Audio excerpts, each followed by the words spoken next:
Hi, I'm going to look at both of your work together. Victoria, thank you for putting Nike on there. A few of these I just don't even know what they're for, so they're a little hard to talk about.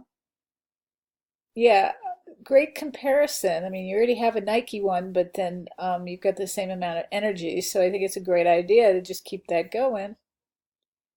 Lots of energy. I like these toned down ones too. It's funny how they're so mellow, but at the same time they're sort of insane with energy. So for you, I'm not sure which direction you want to go to, but these all sort of have that in common that, well, except for this one, um, there is sort of a very bland, um, 90, well, maybe not 90, but 60% of it is a really bland, boring color, and then there's a burst. So think about that when you choose your color palette. Okay, I really don't think Arial is a great idea, even if it is one called Nova.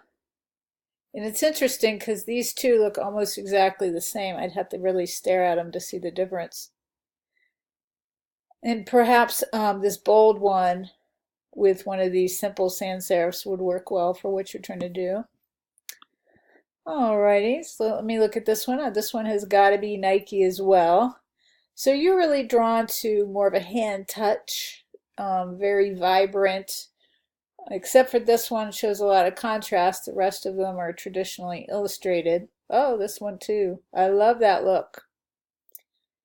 So you also have your color palette is sort of what Victoria should, I think, consider. But in Victoria's, you could think about adding like a vibrant highlight for something you want to showcase.